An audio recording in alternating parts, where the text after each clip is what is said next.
এজন্য একটা একটা আমলের মুজাকারা করব। এই মুজাকারা করার দ্বারা ফায়দা হইল মোটামুটি আমাদের যেই আমলের পাওয়ার আছে এটা যখন কমে ইমান ইয়াকিনের মুজাকারার দ্বারা আমলের পাওয়ারটা আল্লাহ পাক বাড়ায় দেয়। এটা হলো মুজাকারার ফায়দা। পাশাপাশি আশরাফ আলী থানভী রহমতুল্লাহ আলাইহি এটাও বলেছেন যে কেউ মুজাকারা যখন করে তো অনেক অজানা জিনিস এই মুজাকারার মাধ্যমে জানা হয়। বড় বড় উলামা ইকরাম আসবেন, নসিহত করবেন। আমি আপনাদের সামনে মুজাকারাটাই করতে যাচ্ছি, এই জন্য একটি আয়াতে কারিমা তেলাওয়াত করেছি।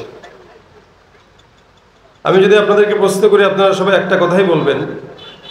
বলেন তো, আল্লাহ পাক রব্বুল আলামিন যিনি আমাদেরকে বানিয়েছেন, সৃষ্টি করেছেন, সেই আল্লাহ, ওনার কি কোনো নামাজ, রোজা, ইবাদত, বন্দেগী এগুলোর প্রয়োজন আছে? ইবাদতের মুহতাজ হলাম আমরা, উনি ইবাদতের মুহতাজ না। উনি ইবাদত পাওয়ার যোগ্যতা রাখে, করার দরকার ওনার নাই। এমনকি আসমানের পাখি যারা উঠে, অত্তাইরু সাফাত কুল্লুন ক্বাদ আলিমা সালাতাহু ওয়া তাসবিহা, যে সমস্ত পাখিগুলো সিরিয়াল ধরে ধরে আকাশে উড়ে, এরাও 24টা ঘন্টা মালিকের গোলামি করে। এই যে রাস্তাঘাটে কুকুর দেখেন, কুকুরকে তো আমরা নিকৃষ্ট মনে করে অনেক সময় কুকুরকে গালিগালাজ করি, এমনকি কুকুরের নাম নিয়ে আরেকজনকে গালি দেয়। কুকুরের বাচ্চা বলে না, কথা কয় না, বলে কিনা? যদি খুব ভদ্র ভাষায় বলেন তা বাংলাতে সারমীয় সন্তান বলতে পারেন, মানে কুকুরের বাচ্চা। আর যদি আরবিতে বলেন তাহলে ভিন্ন কথা, কিন্তু যেটাই বলেন, কুকুর শব্দ দিয়ে যারা গালি দেয়, এই সমস্ত অসংখ্য মুসলমান এই দেশে আছে যারা আরেকজনকে কুকুরের বাচ্চা বলে গালি দিলেও সে নিজে কুকুরের চাইতেও অধম হয়ে আছে, তার নিজের কোনো খবর নাই। অথচ আল্লাহ পাক এই সমস্ত বান্দাদের বেলায় এভাবে উচ্চারণ করেছেন, উলাইকা কাল আনআমি বাল হুম আদাল উলাইকা হুমুল গাফিলুন। আল্লাহ বলে এরা সব হলো কুকুরের মতো, শুয়োরের মতো, না বরং তার চাইতেও নিকৃষ্ট। কারা? যারা মুসলমান দাবি করার পরেও নিজের ইসলাম, নিজের ইমান ভিতরে এক বিন্দু রাখতে পারে নাই। এরা খালি মুখে মুখে বলে আমি ইমানদার। দেখেন, এত সোজা না ইমানদার হওয়া। এখানে আমিও ইমানদার নিজেকে দাবি করবো, আপনিও দাবি করবেন, ইমানদার তো দাবি করাই যায়। কিন্তু আল্লাহ পাক বলেন ওমিনান নাসি মান ইয়াকুলু আমান্না বিল্লাহি ওয়া বিল ইয়াউমিল আখির ওয়া মা হুম বিমুমিনিন। খালি ইমানদার বললেন যে আল্লাহর প্রতি বিশ্বাস করলাম, এটার নাম ইমানদার না। কেউ সলিমউদ্দিন কলিমউদ্দিন আমাকে বললো যে ভাই আমি এটা বলছি বিশ্বাস করেন, আমি তার কথা শুনেই কি বিশ্বাস করব? না, আমার উচিত তার সব কিছু যাচাই বাছাই করে তারপরে বিশ্বাস করা।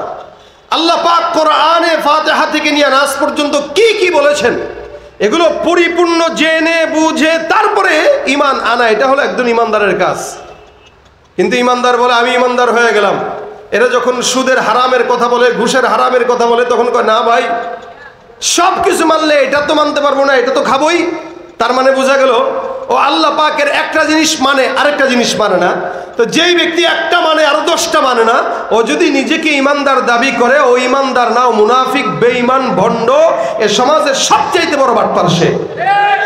এই জন্য আল্লাহ পাক তার বেলায় বলেন উলাইকা কাল আনআম বাল হুম আদাল, এগুলা কুকুরের মতো, হায়াওয়ানের মতো, জানোয়ারের মতো। কুকুরের যদি জবান থাকতো আর কথা বলতে পারতো, কুকুর বলতো যে ভাই আমারে নাম দিয়া গালি দিস না, কারণ তোর চাইতে আমি ভালো আছি। এই জমিনের মধ্যে আমি কুকুর হওয়ার পরেও আল্লাহর গোলামি করি, তুই মানুষ হয়ে আল্লাহর গোলামি না করে সমাজের নেতাদের গোলামি করিস। এটা কুকুর বলতো যদি কুকুর জবান খুলতে পারতো। কিন্তু কুকুর বলতে পারে না, কুকুর আফসোস করে, আহারে আমারে নিয়ে গালি দেয়। এই জন্য আল্লাহ বলেন উলাইকা কাল আনআম বাল হুম আদাল, সব কুকুরের মতো, শুয়োরের মতো। কিভাবে? মুসলমান আমরা এখানে দাবি যারা করি, বলেন তো নামাজ আমাদের দরকার আছে কিনা, রোজা দরকার আছে কিনা? কিন্তু এই যে রমজানটা গেল, অসংখ্য ইমানদার ছিল যারা দাবি করেছে ইমানদার, কিন্তু একটাও রোজা রাখে নাই। হাত্তাকে যেই পর্যন্ত মুসলমান নামাজও পড়ে, দাড়িও আছে, এমন এমন মুসলমানও তারা রোজা রাখে না। দোকানে যে সুন্দর করে পর্দা লাগায় তারপরে চার বিস্কুট খায়, ও নিজেকে মুসলমান দাবি করতেছে। আল্লাহ কয় না। এই ব্যক্তি ইমানদার দাবি করতেছে, নামাজের কথা বললে আস্তে করে হাসি দিয়ে বলে ভাই প্যান্টের সমস্যা, কালকে পরবো। রোজার কথা বললে বলতো ভাই আমার গ্যাস্ট্রিকের প্রবলেম পরে করব, যে কোনো অজুহাত তো তার আছে। আল্লাহ বলেন কুকুরের নামাজ নাই, হায়াওয়ানের নামাজ নাই, শুয়োরের নামাজ নাই, ও মুসলমান হওয়ার পরে তারও নামাজ নাই। সুতরাং ওর মধ্যে কুকুরের মধ্যে কোনো তফাৎ নাই, এরা সবাই সাওয়া। আল্লাহ পাক এরপরে বলেন বালহুম আদাল, এরা কুকুরের চাইতেও খারাপ। কিভাবে? এলাকার মধ্যে চাঁদাবাজি করে কি কুকুর না মানুষ? বলেন, মানুষ করে। ঘুষ খায় কে, কুকুর না মানুষ? জেনা বিচার করে কুকুর না মানুষ? একজন আরেকজনের জায়গা মেরে নষ্ট করে কুকুর না মানুষ? সব করে মানুষ। আল্লাহ বলে যেই কাজ কুকুর করে না, যেই কাজ হায়াওয়ান করে না, যেই কাজ জানোয়ার করে না, ওই কাজ তুমি মানুষ হয়ে করার কারণে তুমি কুকুর, শুয়োর, জানোয়ারের চাইতেও নিকৃষ্ট। ঠিক কিনা ধরে বল? ওরা হলো দেশের লাগি মহামারীর মতন, ফাইলে কলম ঠেকাইয়া চালায় শুধুই নির্যাতন। ওরা হলো দেশের লাগি মহামারীর মতন, ফাইলে কলম ঠেকাইয়া চালায় শুধুই নির্যাতন। ঘুষের টাকায় ওদের ভুড়ি, ঘুষের টাকায় ওদের ভুড়ি করে যে টান টান। ওরা শিক্ষিত শয়তান, ওরা শিক্ষিত শয়তান, ওরা শিক্ষিত শয়তান, ওরা শিক্ষিত শয়তান। ঠিক কিনা? দুর্নীতির ওই আখড়ায় বসে, দুর্নীতির ওই আখড়ায় বসে জাহির করে জ্ঞান, কলম দিয়ে কামায় টাকা ধরে সাধুর ভান।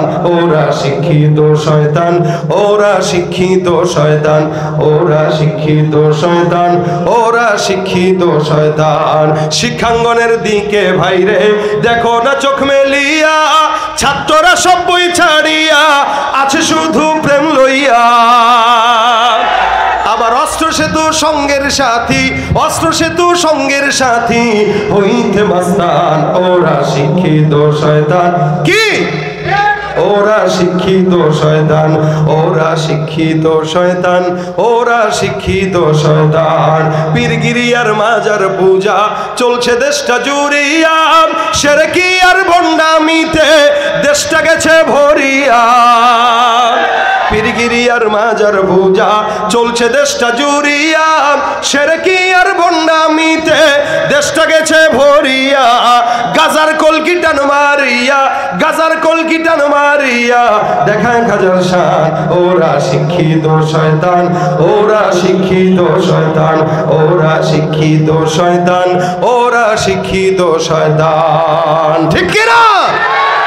উলাইকা কাল আনআমি বাল হুম আদাল। আল্লাহ বলে সব কুকুরের মতো, হায়াওয়ানের মতো, জানোয়ারের মতো, শুয়োরের মতো, বরং তার চাইতেও কি খারাপ। কারা? যারা সমাজে মুসলমান দাবি করেও ঈমান আনে না, নামাজ পড়ে না, রোজা রাখে না, যাকাত দেয় না, ইবাদত করে না।